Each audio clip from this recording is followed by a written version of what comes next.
আমরা দশম শ্রেণীর অনুপাত এবং সমানুপাত এই অধ্যায়টি নিয়ে আলোচনা করছি। এর আগের লেকচারে আমরা দেখো প্রয়োগ নম্বর 11 এবং প্রয়োগ নম্বর 13 এই দুটো প্রবলেম করেছিলাম। যে নর্মাল পদ্ধতি ছিল সেই নর্মাল পদ্ধতির সাহায্যে করেছি। আজকে আমরা ওই দুটো প্রবলেমকে আমরা শর্টকাট টেকনিকে কীভাবে করতে হয় সেটা আমরা শিখব। বি দিয়ে দিয়েছে, বিসি দেওয়া আছে, সো লিখে নাও। যখন দেখবে এ বি বিসি যতগুলো দেওয়া আছে প্রত্যেকটাকে লিখে নেব। A is to B is to C. এবার এ বি এর মান কত আছে বসাও, 3:7। তাহলে এর নিচে বসাও 3, বি এর নিচে বসাও 7।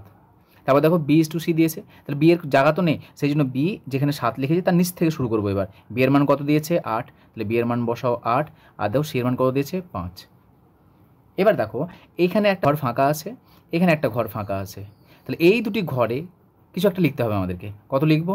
এইখানে দেখো এইটা, এই যে ঘরটা ফাঁকা আছে সেটা কার দিকে ফাঁকা আছে? এই দেখো 7 রয়েছে, 7-এর দিকে ফাঁকা আছে, তো এখানে বসিয়ে দেবো আমরা 7।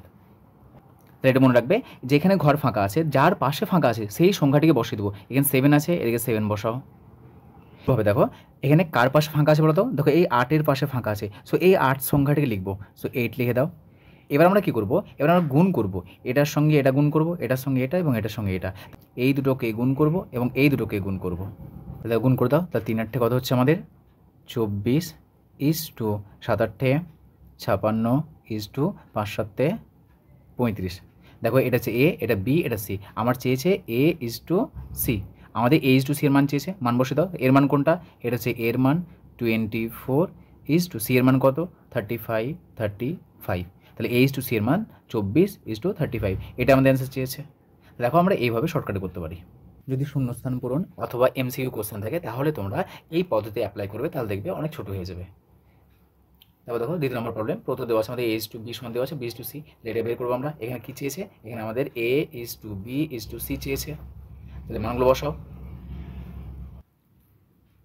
এ is to B is to C 5 9, তাহলে প্রথমে কত দিয়েছে 5 9 দিয়েছে, এখানে 5 9।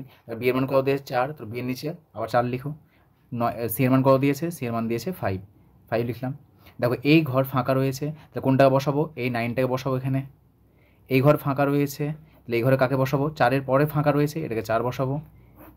এবার এগুলোকে গুণ করে দেবো, তাহলে 4-এর সঙ্গে 5 গুণ হবে, 4 5 20 ইজ টু 9-এর সাথে 4 গুণ হবে, 4 9 36 ইজ টু 5-এর সাথে 9 গুণ হবে, 5 9 45। দেখো এটা আমাদের অ্যান্সার।